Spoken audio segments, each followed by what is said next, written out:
Malay, Malyavan, Menak और मद्रांचल के भी शासकों को निमंत्रण भेजिए।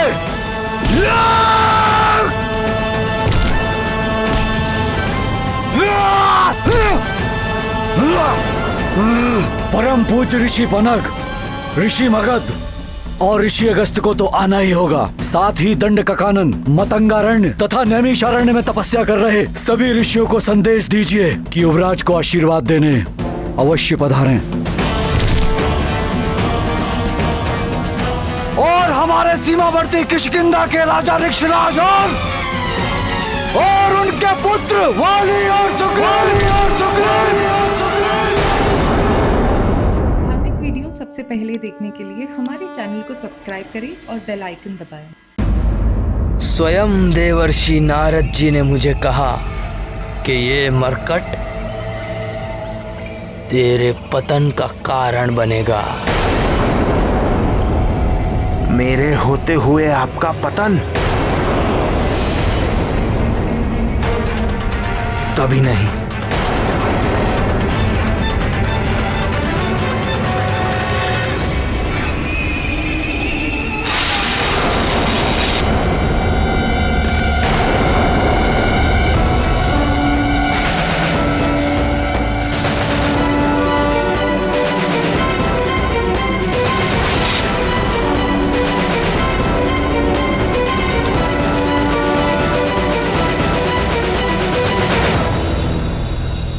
वाली जितना दुष्ट और धूर्त है, सुग्रीव उतना ही निश्चल और सरल। कितनी सरलता से वो घमंडी वाली के झूठ में आ गया। निर्मल मन जन सो मोहि पावा, मोहि कपट छल छिद्र न भावा। सरल व्यक्ति जैसा स्वयं है वैसा ही संसार को देखता है।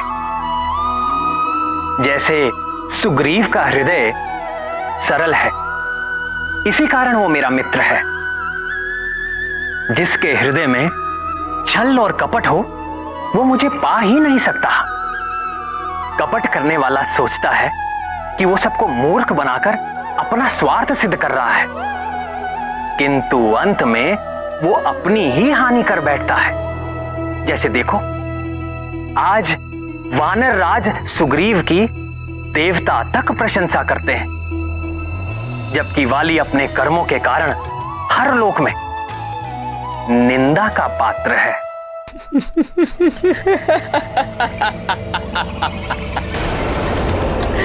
भैया मैं गिर गया और आप हंस रहे हैं? क्योंकि मैं भी तुमसे पूर्व इसी तरह गिर चुका हूं, ठीक वहीं से।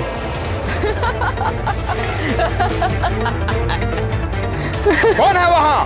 कौन है? कहां गए? ये सब तो यहां से आ रहे थे, कहां गए?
भी भूख लग रही क्या भैया?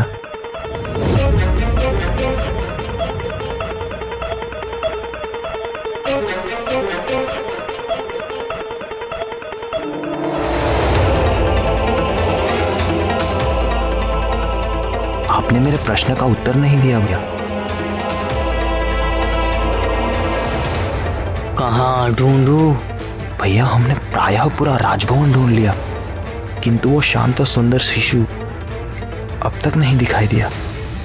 शांत सुंदर? मरकट बोलो, मरकट शत्रु है वो हमारा। मुझे क्षमा करें भैया, मैं भूल गया था। अब मैं सदा स्मरण रखूंगा। मरकट, मरकट।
प्रणाम वानरराज।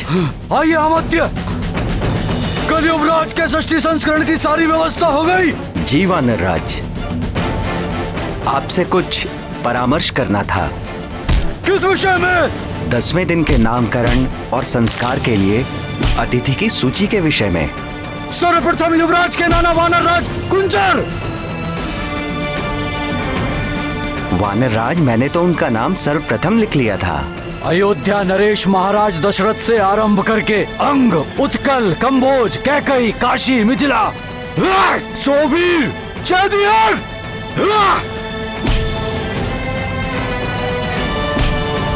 सात सभी मित्र राज्यों को निमंत्रण दे। मलय, माल्यवान, मैनक और मध्यांचल के भी शासकों को निमंत्रण भेजिए।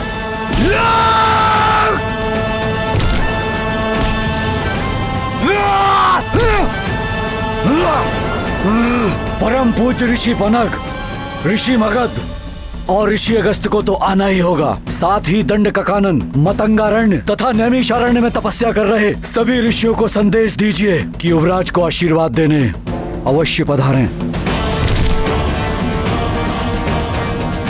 और हमारे सीमावर्ती किष्किंधा के राजा ऋक्षराज और उनके पुत्र वाली और सुग्रीव।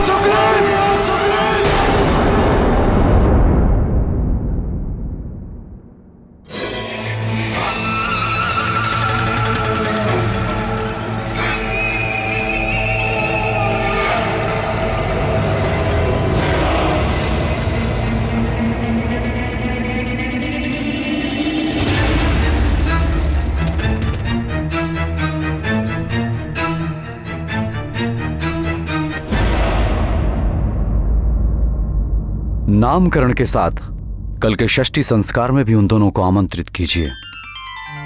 प्रणाम महाराज। महाराज, ऋषि शवानी के शिष्य आपसे मिलने की अनुमति चाहते हैं। आने दो। जी महाराज।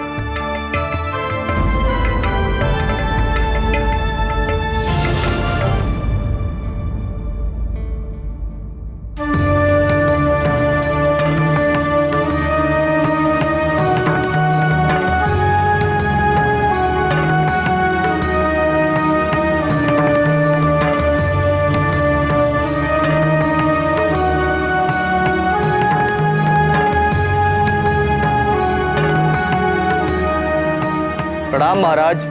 प्रणाम तपस्वी। हम दंडकारण्य से आपको कुछ सौंपने आए।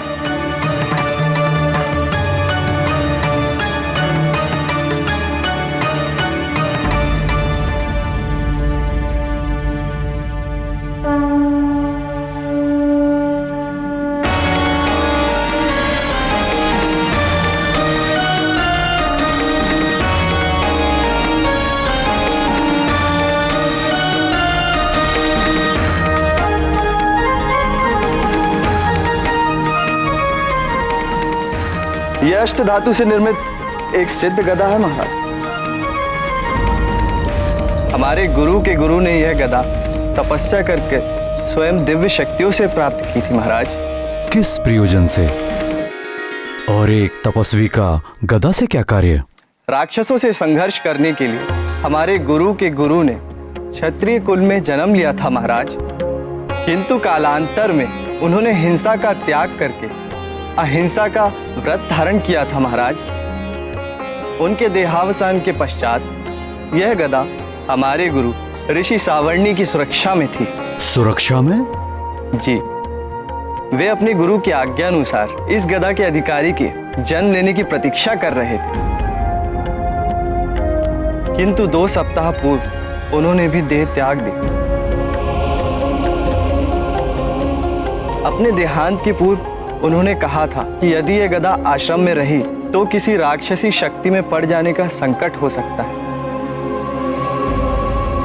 अतः उनके आदेश पर ही हम यह सिद्ध गदा आपको सौंपने आए हैं। किंतु मुझे ही क्यों? उन्होंने कहा था कि शम्भ साधन नामक राक्षस के वध के पश्चात आप ही इस गदा के योग्य अधिकारी हैं। अच्छा, जो इसके वास्तविक अधिकारी हैं वो कौन है? मैंने भी उनसे यही प्रश्न पूछा था। तो उन्होंने क्या उत्तर दिया? समय आने पर इस गदा का वास्तविक अधिकारी स्वयं आपसे यह गदा मांग लेगा महाराज, और आप यह गदा उसे सहर्ष दे भी देंगे। ऋषियों की बातें सदा समझ में नहीं आती, किंतु समय बीतने पर हर रहस्य खुल ही जाता है।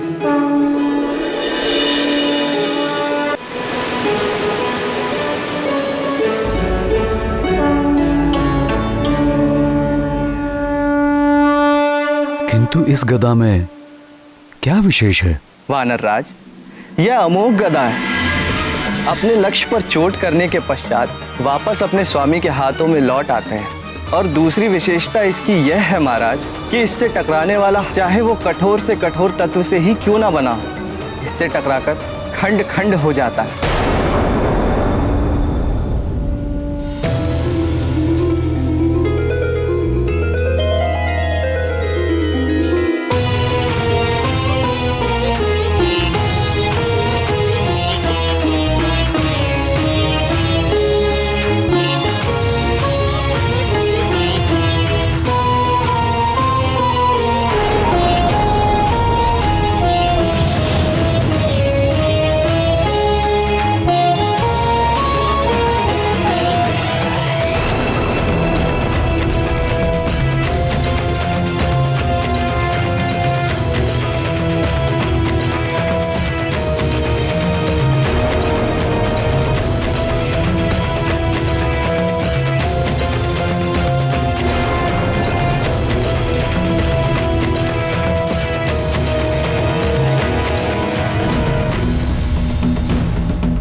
अज्ञानी। अब मैंने क्या किया भैया?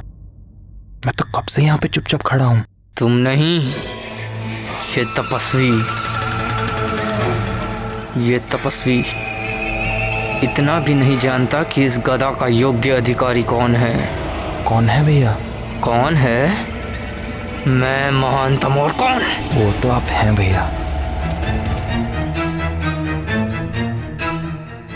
ये गदा तो किष्किंधा में होनी चाहिए। मेरे पास मुझ महानतम के हाथ में।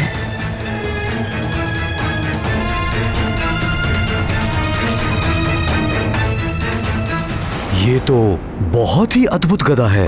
आपके गुरु के गुरु अवश्य ही कुशल योद्धा रहे होंगे। मैं आपका धन्यवाद करता हूं। बताइए इस गदा का मैं कैसे प्रतिदान करूं? नहीं महाराज, हमें कोई प्रतिदान नहीं चाहिए। आप राक्षसी आक्रमण और आतंक से निर्दोष मनुष्यों व प्राणियों की रक्षा जैसे करते आए वैसे ही करते रहे। यही हमारे गुरु की इच्छा थी। प्रजा की रक्षा करना राजा का कर्तव्य होता है और ऋषियों को दान करना भी राजा का कर्तव्य है।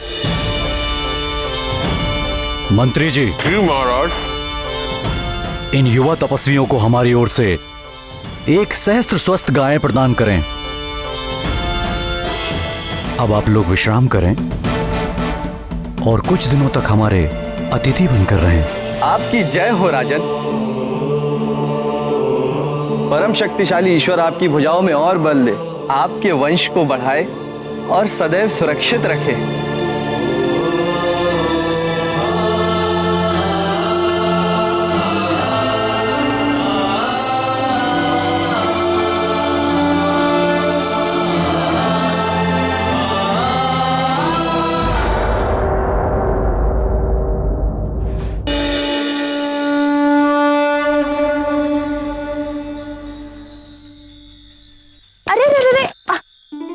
अभी नहीं बेटा, अन्नप्राशन के पश्चात। आ जाओ।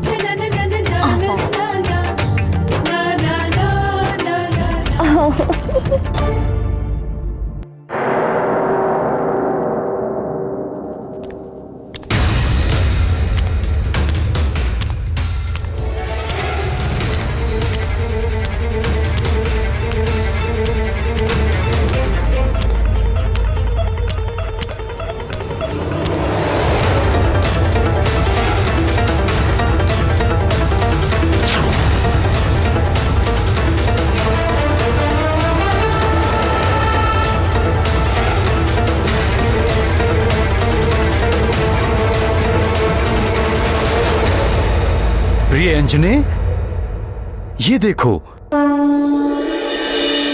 क्या पहना? मेरा नया गदा।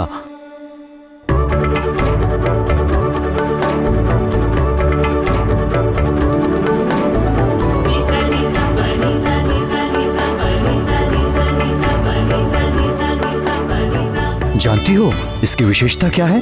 क्या आर्यपुत्र? ये अमोघ गदा लक्ष्य पर चोट मारकर स्वामी के हाथों में स्वयं वापस आ जाता है। और उससे भी अधिक विशेषता है, ये कठोर से कठोर शस्त्र को एक ही टक्कर में खंड खंड कर देता है।